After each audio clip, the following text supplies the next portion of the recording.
हमारे स्वर्गीय पिता परमेश्वर, हम आपको आपके प्रेम और आपकी कृपा के लिए बहुत-बहुत धन्यवाद देते हैं।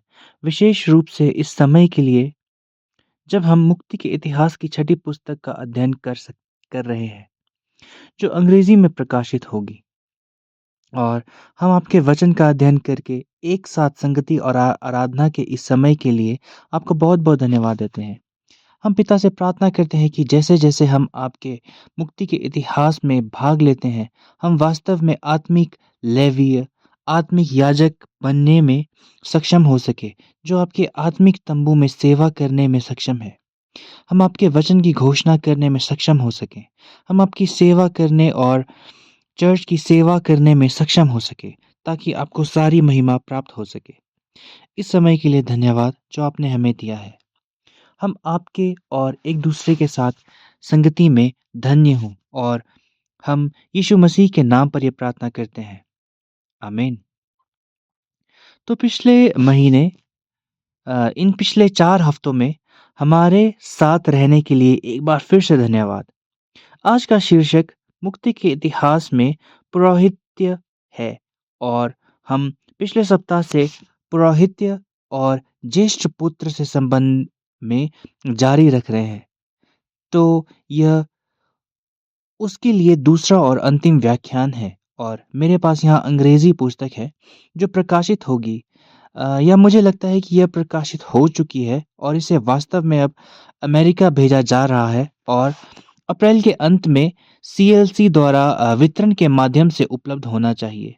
इसलिए Amazon, eBay, Barnes and nobles ये चैनल वितरण के लिए इस पुस्तक को प्राप्त करेंगे और जैसे ही यह होगा हम आपके लिए घोषणा करेंगे। तो वाचा की शपथ के शाश्वत उच्च पुजारी पिछली अंग्रेजी पुस्तक को प्रकाशित हुए लगभग 7 साल हो चुके हैं, इसलिए यह वास्तव में हमारे लिए धन्य समय है।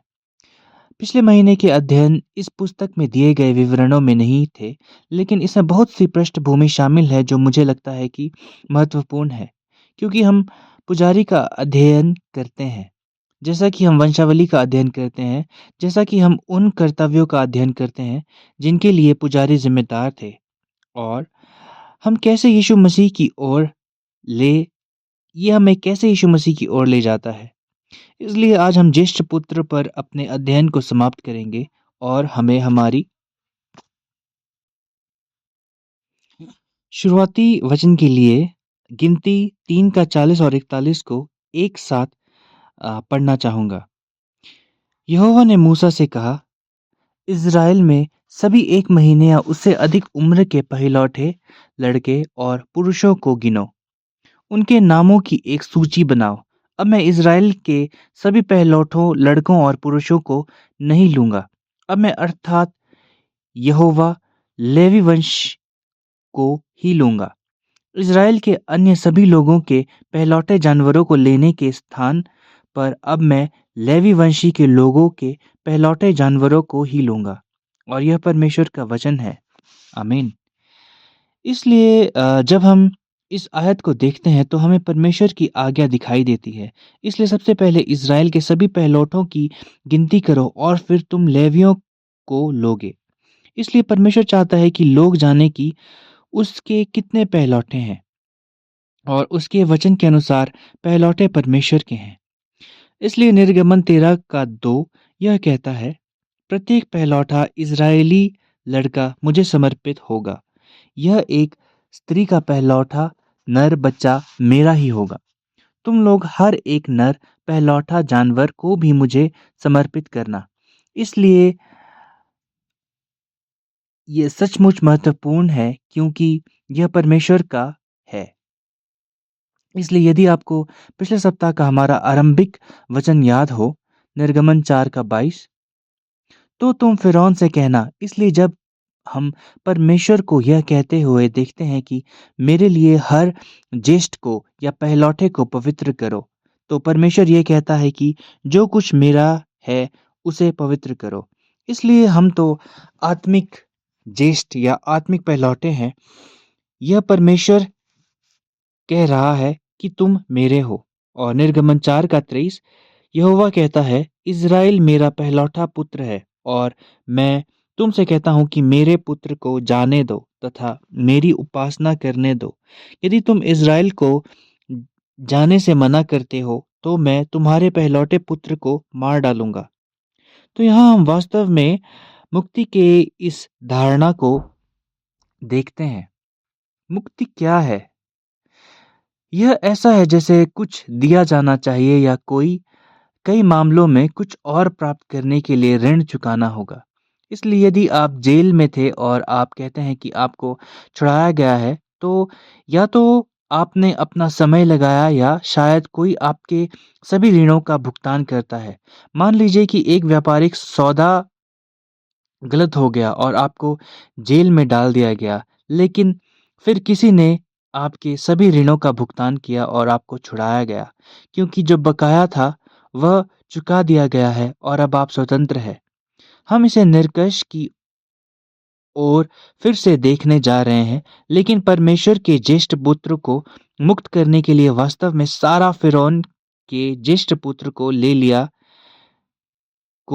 जाया गया था। और गिनती अध्याय 3 में हम हमारे शुरुआती वचन में वापस जाते हुए परमेश्वर कह रहे हैं, पहलौठा पुत्र मेरा है, लेकिन हर किसी के पहलौठे के स्थान पर मुझे लेवियों को दे दो, ताकि वे आध्यात्मिक रूप से पहलौठे पुत्र हों। इसलिए हम आज इस धारणा पर एक नज़र डालने जा रहे हैं और यह इतना महत्वपूर्ण क्यों है? अतः ज्येष्ठ पुत्र का महत्व, यदि हम व्यवस्था विवरण 21 का 17 को देखें, तो परमेश्वर एक मानक स्थापित कर रहा है कि ज्येष्ठ पुत्र को सबसे महत्वपूर्ण क्यों माना जाना चाहिए। इसलिए वह यह उदाहरण देता है। मान लीजिए कि एक पुरुष की 2 पत्नियां हैं और वह एक पत्नी से प्रेम करता है, परंतु दूसरी से नहीं। परंतु यदि अप्रिय पत्नी ज्येष्ठ पुत्र को जन्म देती है, तो पिता को यह पहचानना चाहिए। अतः व्यवस्था विवरण 21 का 17 उस व्यक्ति को तिरस्कृत पत्नी के बच्चे को ही पहलौठा बच्चा स्वीकार करना चाहिए। उस व्यक्ति को अपनी चीजों के 2 भाग पहलौठे पुत्र को देने चाहिए। क्यों? क्योंकि वह पहलौठा पुत्र है। इसलिए इज़राइलियों के उत्तराधिकार के नियम के अनुसार ज्येष्ठ पुत्र को हर दूसरे पुत्र से 2 गुना अधिकार मिलता है। इसलिए उदाहरण के लिए यदि एक पिता के पास $100 है और उसके 2 बेटे हैं, तो पहले बेटे को 2 गुना मिलता है। तो यह कितना हुआ? तो पहले बेटे को वास्तव में उत्तराधिकार का 2 तिहाई हिस्सा मिलता है और दूसरे बेटे को 1 तिहाई मिलता है। तो यह मानक था कि ज्येष्ठ को कितना उत्तराधिकार मिलेगा। इसलिए हम इसे याकूब के साथ देखते हैं। याकूब की एक पत्नी थी जिससे वह प्यार करता था और वह राहेल थी। और एक पत्नी थी जिसे वह वास्तव में प्यार नहीं करता था, वह लिया थी। लेकिन लिया ने ज्येष्ठ पुत्र दिया, पहलौठा पुत्र। वह रूबेन था। लेकिन देखिए याकूब उत्पत्ति 49 का 3 में क्या पहचानता है? रूबेन, तुम मेरे प्रथम पुत्र हो, तुम मेरे पहले पुत्र और मेरी शक्ति का पहला सबूत हो। तुम मेरे सभी पुत्रों से अधिक गर्वीले और बलवान हो। इसलिए यह स्वीकारोक्ति के अनुसार याकूब ने भी मान लिया कि रूबेन को सबसे बड़ी विरासत पाने वाला पहला बच्चा होना चाहिए था। हालांकि अगर हम रूबेन की कहानी जानते हैं, तो वह वास्तव में अपने पिता की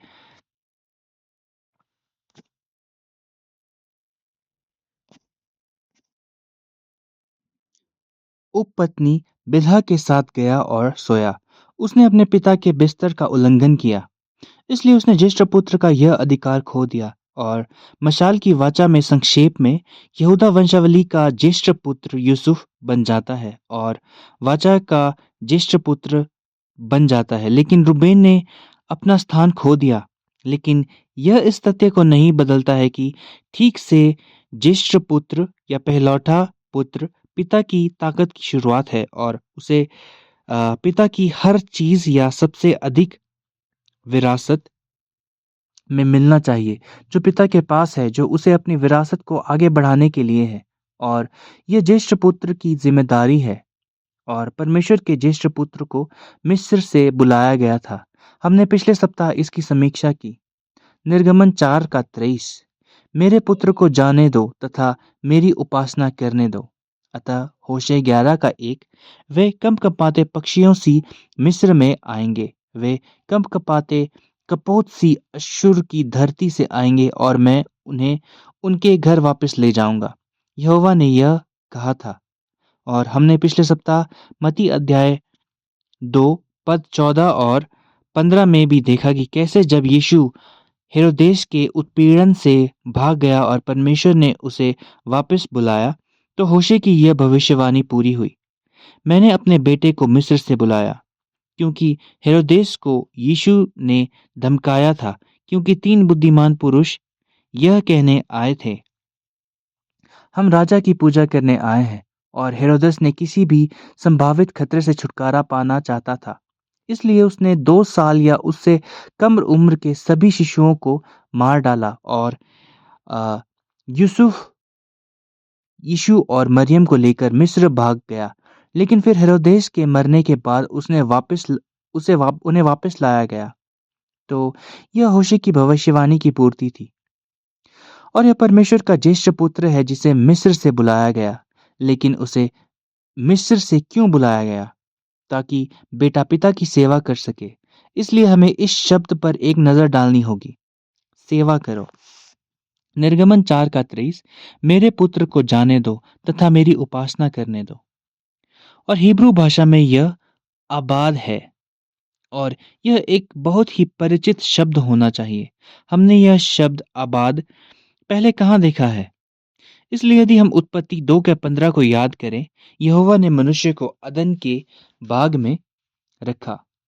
मनुष्य का काम पेड़ पौधे लगाना और बाग की देखभाल करना था। इसलिए जब मनुष्य आदम को परमेश्वर की सेवा करने के लिए अदन के बगीचे में रखा गया, तो उत्पत्ति 2 का 15 कहता है कि यह खेती करना था, जिसका अर्थ है आबाद और बगीचे की देखभाल करना। इसलिए सेवा का यह कार्य पूजा का कार्य है। आदम अदन के पुजारी का आदर्श था, लेकिन जैसा कि हम जानते हैं कि वह उस कर्तव्य में विफल रहा। लेकिन इस भूमिका में आदम परमेश्वर का पुत्र था। निर्गमन 4 का 23। मेरे पुत्र को जाने दो तथा मेरी उपासना करने दो। यदि आप स्क्रीन पर हमारी तीसरी आयत लूका 3 का 38 को देखें, तो यह यीशु की वंशावली है। इसलिए यह यीशु से शुरू होकर परमेश्वर की ओर जा रही है। और फिर हमारे पास एनोश का पुत्र, शेत का पुत्र, आदम का पुत्र है। और आदम को क्या कहा जाता है? परमेश्वर का पुत्र। तो निर्गमन 4 यह कहता है कि मेरे बेटे को जाने दो ताकि वह आबाद मेरी सेवा करे। जब आदम को अदन की वाटिका में रखा गया, तो परमेश्वर ने उसे आबाद बाग में खेती करने, सेवा करने की आज्ञा दी। आदम परमेश्वर का पुत्र था, लेकिन हम जानते हैं कि आदम पाप के कारण गिर गया। और पहला कुरिन्थियों अध्याय 15 का 45 में क्या कहा गया है? शास्त्र कहता है, पहला मनुष्य आदम एक सजीव प्राणी बना, किंतु अंतिम आदम मसीह जीवनदाता आत्मा बना। इसलिए जो काम पहला आदम पतन के कारण पूरा नहीं कर पाया, वह परमेश्वर के पुत्र मसीह ने पूरा किया, जिसे अंतिम आदम कहा जाता है और इसलिए उसे जीवन देने वाली आत्मा के रूप में पहचाना जाता है। हमारे लिए सिर्फ जीवन प्राप्त करना ही पर्याप्त नहीं है, बल्कि जीवन दिया जाना भी चाहिए। और हम ऐसा कैसे करते हैं?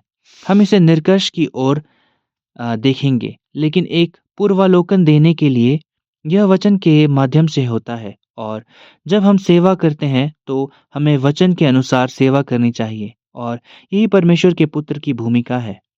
तो मसीह परमेश्वर का पुत्र है, लेकिन हम भी परमेश्वर की संतान हैं। आत्मिक रूप से हम परमेश्वर के ज्येष्ठ मंडली हैं, इसलिए हमें उसकी सेवा करनी चाहिए। हमें आत्मिक अदन की खेती करनी चाहिए और हम इसे बाद में देखेंगे। यह तंबू में सेवा है। ऐतिहासिक तंबू और साथ ही आत्मिक तंबू दोनों। और लेवियों की भूमिका पुजारी की सेवा करना है और पुजारी की भूमिका परमेश्वर के लोगों के लिए मध्यस्थ करते हुए तंबू में सेवा करना है। इसलिए गिनती अध्याय 3 का 6, लेवी के परिवार समूह के सभी लोगों को याजक हारून के सामने लाओ। वे लोग हारून के सहायक होंगे। हारून महायाजक है। और गिनती 3 का 7 और 8 दोनों आयतें इस वाक्य के साथ समाप्त होती हैं कि तंबू की सेवा आबाद करो। इसलिए निर्गमन 25 का 8 और 9 में कहा गया है, परमेश्वर ने यह भी कहा, लोग मेरे लिए एक पवित्र तंबू बनाएंगे, तब मैं उनके साथ रह सकूंगा। इसलिए इस सेवा करने के लिए, इसका मतलब है कि आपको पुजारी की सेवा करने के लिए एक आत्मिक लेवी बनना होगा। अब आइए यूहन्ना 1 का 14 पर नजर डालें। शब्द देहधारी हुआ और हमारे बीच में वास किया। अब निवास शब्द के लिए यूनानी शब्द स्केनो है। इसका मतलब तंबू का खड़ा करना है। इसका मतलब है तंबू बनाना। तो शब्द देहधारी हुआ और हमारे साथ वास किया, यह यीशु मसीह की बात कर रहा है। हमने पिता से इकलौते की तरह उसकी महिमा देखी, जो अनुग्रह और सच्चाई से भरपूर है। तो यीशु परमेश्वर का पुत्र पिता से आया और वह हमारे साथ वास किया। इसका मतलब है कि हमें उसकी सेवा करने की जरूरत है। न केवल हम आत्मिक तंबू के संदर्भ में उसकी सेवा करते हैं, हम इस संदर्भ में उसकी सेवा करते हैं कि वह उच्च पुजारी भी है। जैसे कि लेवियों ने तंबू में सेवा की और लेवियों ने याजकीय सेवा की। लेवी याजक भी थे। अतः इन सभी तरीकों से हम देखते हैं कि कैसे महायाजक पद, याजक पद, लेवीय, ज्येष्ठ, ये सभी हमारे छुटकारे के उद्धार के साधन के रूप में यीशु मसीह की ओर संकेत करते हैं। अतः यूहन्ना 12 का 26, यदि कोई मेरी सेवा करता है तो वह निश्चय ही मेरा अनुसरण करे, और जहां मैं हूं वहीं मेरा सेवक भी रहेगा। यदि कोई मेरी सेवा करता है तो परमपिता उसका आदर करेगा। हम परमेश्वर की आज्ञा का पालन क्यों करते हैं? परमेश्वर की आज्ञा का पालन करने से हम परमेश्वर द्वारा आशीषित होते हैं। और यह ऐसी स्थिति नहीं है जहां हमें आशीष प्राप्त करने के लिए ऐसा करना ही पड़े। परमेश्वर हमें आशीषित करना चाहता है और वास्तव में हम पहले ही आशीषित हो चुके हैं। इसलिए उसके साथ उस संगति को प्राप्त करने के लिए, उसके साथ रहकर आशीषित होने के लिए हम सेवा के माध्यम से ऐसा करते हैं। इसलिए हम सेवा करते हैं क्योंकि हम आशीषित हैं। इसलिए वापस जाकर लेवी के गोत्र को लाओ और उन्हें हारून याजक के सामने खड़ा करो, ताकि वे तंबू की सेवा करने के लिए उसकी सेवा कर सकें। यीशु हमारे महायाजक हैं। यीशु हमारे सच्चे तंबू हैं। इसलिए यदि हम उनकी सेवा करते हैं तो हम उनका अनुसरण करते हैं। हम उनके साथ हैं और हमें पिता द्वारा सम्मानित किया जाता है। हम अभी लेंट के समय में हैं और आप जानते हैं कि यह कुछ ऐसा है जो हम लेंट के दौरान बहुत कहते हैं। आइए हम मसीह के पद चिन्हों पर चलें। आइए हम अपना क्रूस उठाएं और उसका अनुसरण करें। आइए हम उसके पद चिन्हों पर चलें और अपने प्रभु के साथ कष्ट सहें। यही आध्यात्मिक लेवियों की परमेश्वर के लोगों का आह्वान है, यीशु मसीह का अनुसरण करना, ताकि हम उसके साथ हो सकें और इस तरह हम पिता द्वारा सम्मानित होते हैं। तो निष्कर्ष, आप जानते हैं कि यह आज एक छोटा संदेश है, लेकिन निष्कर्ष यह है कि मसीह हमारे महान महायाजक हैं। तो इब्रानियों अध्याय 8 आयत 1 और 2, आइए इसे एक साथ पढ़ें। जो कुछ हम कह रहे हैं उसकी मुख्य बात यह है, निश्चय ही हमारे पास एक ऐसा महायाजक है जो स्वर्ग में उस महिमावान और सिंहासन के दाहिने हाथ विराजमान है। वह उस पवित्र गर्भगृह में यानी सच्चे तंबू में, जिसे परमेश्वर ने स्थापित किया था, न कि मनुष्य ने, सेवा कार्य करता है। तो इस आयत के बारे में एक पल के लिए देखें। हमने पहले देखा कि कैसे लेवियों को महायाजक की सेवा करने के लिए बुलाया गया है, कैसे लेवियों को तंबू में सेवा करने के लिए बुलाया गया है, और इब्रानियों हमें क्या बता रहे हैं? इब्रानियों में क्या हमें बताया गया है? और मुझे यह आयत बहुत पसंद है क्योंकि आयत में ही वास्तव में यह कहा गया है। अब जो कहा गया है उसका मुख्य बिंदु यह है। इसलिए हमने पिछले 4 हफ्तों में जो कुछ भी बात की है, उसका सारांश इस आयत में दिया गया है। हमारे पास ऐसा महायाजक है और वह स्वर्ग में महामहिम सिंहासन पर परमेश्वर के दाहिने हाथ पर है और वह पवित्र स्थान में मंत्री है, जो कि प्रभु द्वारा नहीं बल्कि हमारे लिए एक सच्चा तंबू है। हमारे पास आध्यात्मिक तंबू है जो हमें सेवा प्रदान करता है। इसका मतलब है कि हम आध्यात्मिक तंबू में आध्यात्मिक महायाजक की सेवा करते हैं। पहला पत्रस 2 का 9। किंतु तुम तो चुने हुए लोग हो, याजकों का एक राज्य, एक पवित्र प्रजा, एक ऐसा नर समूह जो परमेश्वर का अपना है, ताकि तुम परमेश्वर के अद्भुत कर्मों की घोषणा कर सको। वह परमेश्वर जिसने तुम्हें अंधकार से अद्भुत प्रकाश में बुलाया। इसलिए हम याजक वर्ग हैं। यह एक शाही याज वर्ग। और यह क्या कहता है? हम परमेश्वर की अपनी संपत्ति हैं। जब परमेश्वर ने अपने लोगों को इज़राइल से बुलाया तो उसने क्या कहा? तुम मेरे हो। जब परमेश्वर अपने लोगों को स्वतंत्र करने जा रहा था, तब परमेश्वर ने फ़िरौन से क्या कहा? मेरे बेटे को जाने दो। मेरा पहला बेटा वह मेरा है और वह मेरी सेवा करने जा रहा है। उसे जाने दो। और यही परमेश्वर हमसे कितना प्रेम करता है। इसलिए यदि हम आत्मिक ज्येष्ठ पुत्र हैं, तो यह कितना अद्भुत है कि अंधकार और मृत्यु के सामने परमेश्वर जो अद्भुत ज्योति है, वह कहता है, मेरे बेटे को जाने दो। वह मेरा ज्येष्ठ पुत्र है, वह मेरा पहलौठा है। अब तुम्हारा उस पर कोई अधिकार नहीं। वह मेरा है, वह मेरी सेवा करने जा रहा है। और यही परमेश्वर है जो हमें बुलाता है। यही परमेश्वर है जो हमें अपना पुत्र, अपना ज्येष्ठ पुत्र कहता है और हम उसे पिता कहते हैं। इसलिए हमारा लेवीय होना, हमारा याजक होना, यह दर्शाता है कि परमेश्वर हमसे कितना प्रेम करता है। हमने इसे अर्जित करने के लिए कुछ नहीं किया। हमने इस पद के लायक होने के लिए कुछ नहीं किया, लेकिन बनाए जाने के तथ्य से परमेश्वर कहता है कि तुम मेरे ज्येष्ठ हो, तुम मेरे हो, तुम मेरी सेवा करोगे। लेकिन अगर हम पहले सृष्टि में आदम पर एक नज़र डालें, परमेश्वर ने पूरे ब्रह्मांड का निर्माण किया और उसने आदम को उसका प्रभारी बनाया, क्योंकि आदम उसका पुत्र था।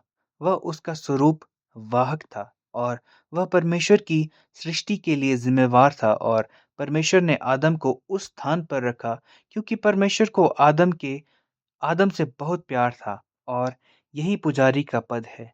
और यही वह है जो हम आत्मिक लेवियों के रूप में आत्मिक पहलौठे मंडली को यीशु मसीह में करने के लिए बुलाया गया है।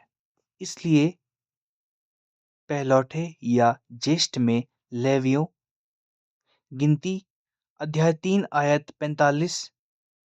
मैं अर्थात यहोवा यह आदेश देता हूँ, इज़राइल के अन्य परिवारों के पहलौठे पुरुषों के स्थान पर लेवी वंशी के लोगों को ले लो और मैं अन्य लोगों को जानवरों के स्थान पर लेवी वंश को जानवरों को लूँगा। लेवीवंशी मेरे हैं। जैसा कि हमने पहले देखा कि इससे कोई फ़र्क नहीं पड़ता कि आप लेवी थे, इससे कोई फ़र्क नहीं पड़ता कि आप यहूदा थे, यदि आप बेन्यामीन से थे, यदि आप शिमोन से थे, चाहे वह कोई भी जनजाति हो, यदि आप जिश थे तो आप परमेश्वर के हैं। जानवरों के साथ भी यही बात है। मवेशियों का जिष्ट, यह परमेश्वर का है। अब आप कल्पना कर सकते हैं, उदाहरण के लिए यदि कोरिया में प्रत्येक परिवार के प्रत्येक व्यक्ति को अपने ज्येष्ठ पुत्र को सेना में भेजना पड़े और उनका काम हमेशा के लिए सेना में रहना हो, तो यह किसी भी ज्येष्ठ के लिए बहुत बड़ा बोझ होगा। लेकिन परमेश्वर कहता है कि इज़राइल के पुत्रों में सभी ज्येष्ठों के बजाय हम पहले ही स्थापित कर चुके हैं कि ज्येष्ठ परमेश्वर का है। लेकिन ज्येष्ठ के बजाय वे चाहे जिस भी जनजाति से आते हों और किसी भी मवेशी के ज्येष्ठ के बजाय वे चाहे कहीं से भी आते हों, लेवियों को ले लो। इसलिए हम यहाँ मुक्ति के दूसरे स्तर को होते हुए देखते हैं। लेवियों को इज़राइल के सभी लोगों की ओर से और अन्य सभी ज्येष्ठों की ओर से परमेश्वर की ज्येष्ठ सभा में के रूप में सेवा करने के लिए चुराया गया है। यह कर्तव्य और वास्तव में यह सम्मान लेवियों पर पड़ा और इसलिए हम आध्यात्मिक लेवियों के रूप में इतने धन्य हैं। और हम सिर्फ लेवी नहीं हैं, हम शाही याजक भी हैं और हम सच्चे महायाजक की सेवा करते हैं। इसलिए मैं अपनी बात समाप्त करता हूँ और अब्राहम पार के इस उदाहरण के साथ समाप्त करता हूँ, जो वाचा की शपथ के शाश्वत महायाजक के लेखक हैं।